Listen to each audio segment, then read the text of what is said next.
about the problem about that is, if we create these AIs that can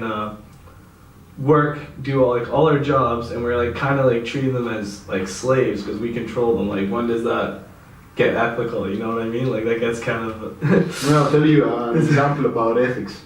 You have a car, okay, and you drive on the highway, and in front of you there's a truck that carries lodges. Okay, the big logs. Yeah. And on your right there's a motorcycle, on your left there's a car. And suddenly a log falls off the truck and comes towards you. When you drive your car, you will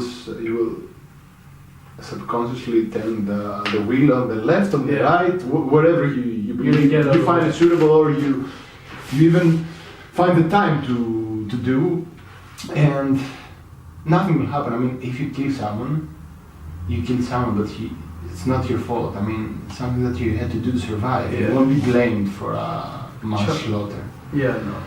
However, maybe the guy that if a computer drives the car, it's no longer a subconscious decision.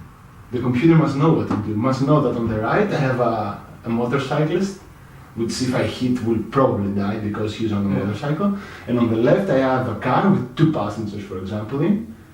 But they have more. But they might survive. But if they don't survive, I have killed 2 people, while I could kill 1.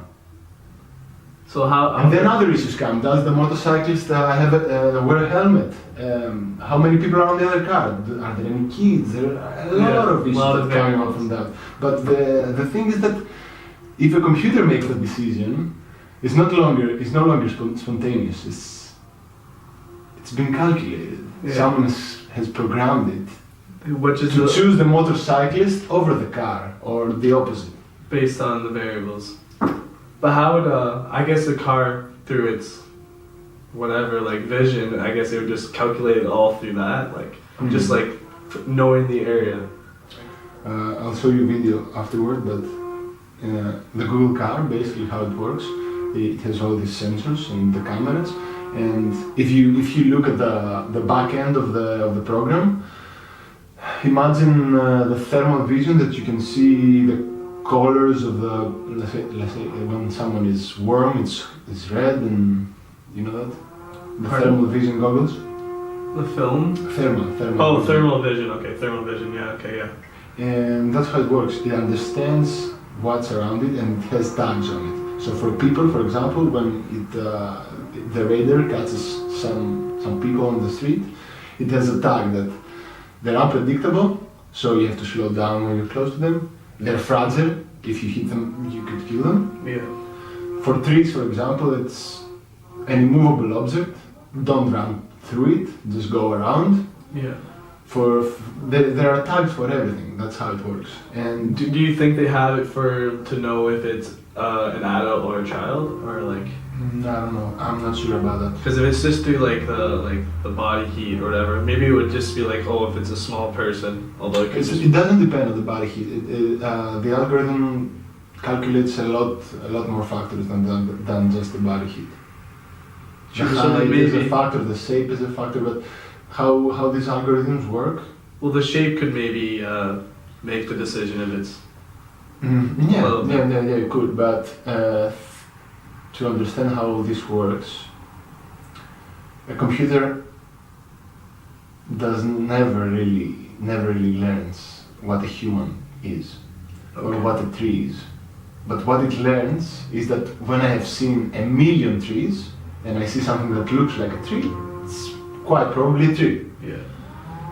And they don't even see the tree; they just see pixels with different colors, creating something that they have learned that it's quite probably a tree because they've seen 1,000,000 other trees.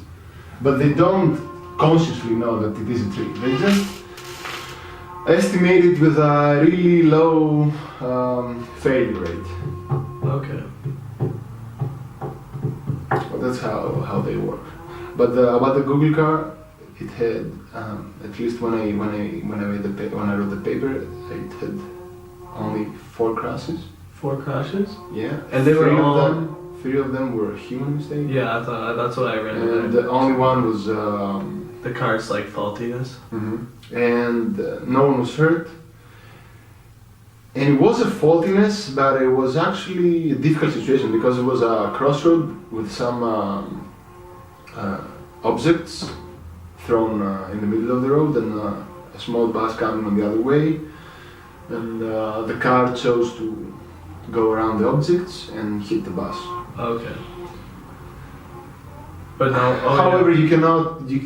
It shouldn't happen. Yeah, no.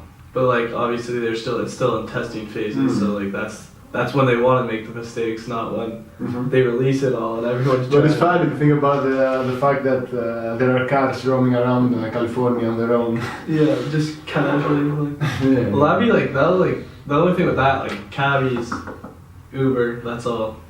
Uber is already trying to do the same thing. Well, I guess like if Uber has their own cars.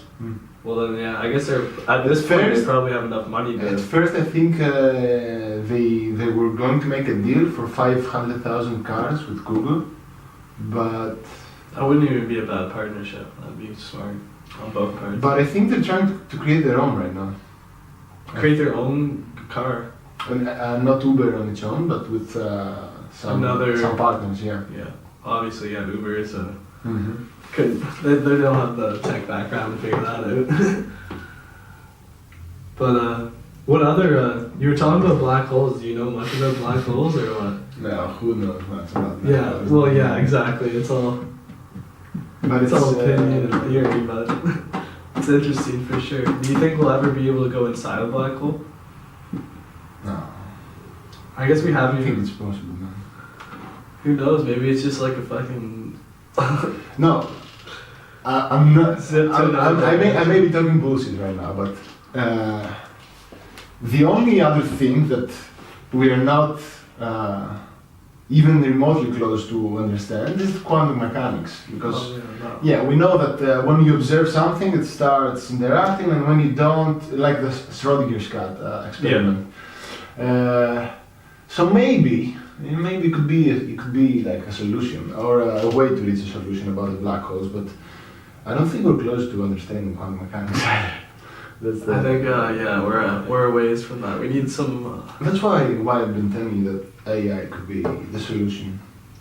Yeah, because I guess if just being like that much more intelligent, like we make them that intelligent, maybe they can figure it out. It's true. It's not only about intelligence. If you think about it, as I just explained to you how the Google car works and how it understands what people look like and what trees look like.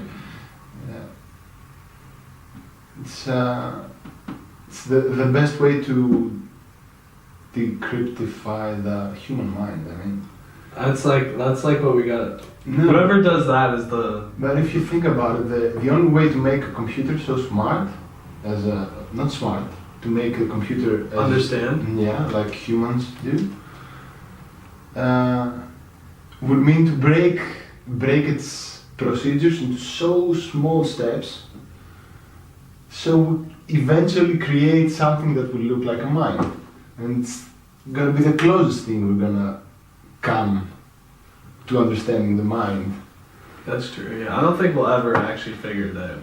There's way too much. I don't know. It's so exciting for real, man. It's so exciting. On one hand, it's so exciting, you know, that all these things are to come. On the other hand, it could be the end of human race. Yeah, it's scary. It's scary to think about, but it's exciting to think about.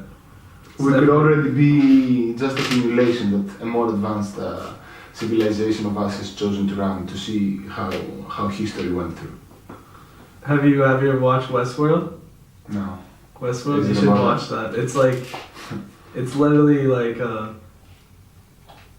there's a. I don't want to like spoil it, but like it's just, I'm just recommending it. I'm recommending it for sure. Okay. I like spoiled the spoiler on the other one, so I don't want to talk about movies or anything. I don't want to be that guy. But it's really interesting concept. Like it's one of those ones like you'll start watching it and then you'll binge watch it and like it happens with Californication, but it's Californication, a whole other story. Yeah, no, that's for a different reason. I've binge watched that a few times. No. About black holes, I don't know, man. Stuff to tell you. Or dark matter. No. Do you think we'll ever? Well, like dark matter is not even matter, so it's like it's silly that they call it dark matter. Or like, do you think we'll get into we'll ever get to the fourth, like? Fourth dimension? Yeah. See. That'd be cool. I really hope that's in our lifetime. That would be time traveling. Literally. Just like wormholes, just going. When I was example that Neil deGrasse Tyson used. You should speak with Stratos, man. He would be the best to continue the conversation to that, but he just finished his exam and he's. I'll ask like, which one is he? Who's? Do I ask? Stratos, yeah. You probably meet him if you come down tonight. I'm gonna introduce you. Sure, yeah, I'm down. Yeah. He's doing the string theory. Oh, really? Yeah, man. He's a theoretical physicist, and he's now doing something about string theory, and it's so mind-numbing for him. Yeah, no, I love hearing about that stuff, man. Like, I listen to I like to listen to I'm a podcast fiend. That's basically like what made me start this in the first place. But like some of the times, like I'll just be like sitting back in my chair, it's like brain hurts. Sometimes it just like I have to turn it off because I'm like I can't even think about this right now. I would love to be that smart to be a physicist. To understand it, yeah. Yeah, but on the other hand, I like learning about it. But for real. On the other hand, what I see from Stratos is that everyone wants what everyone cannot have. So I'm into business. I would like to be a physicist. He's a physicist, and he's like, where the fuck am I gonna work? I would like to be in business. And that's how it works pretty much with everyone. So everyone has their qualities and their weaknesses. That's how human nature is like this. Yeah, man. What I was saying before about the fourth dimension, Neil deGrasse Tyson put in like the easiest example of like a movie that like actually like perfected it, which was Monsters Inc. With all the doors. Going like basically when they're going through these doors into someone else's closet. That's a time. That's literally a wormhole. It's like silly to think about something you watched as a kid actually is like have some scientific background to it actually, and it's a cartoon. It's pretty silly, but it's cool to think about. It made me laugh. No, it's weird now that Disney is remaking all these movies that they made 10 years ago, again. Yeah, but it makes sense, doesn't it? We now have the CGIs to make them with humans, so why not? I mean, it's extra money. I guess, yeah. I guess now, everyone's like, oh my god, I want to watch this movie that I watched when I was 8 years old or whatever. I went and saw The Jungle Book again, and I was like, The Jungle Book, it was good? I end up I don't go to the movies often, and I fall asleep.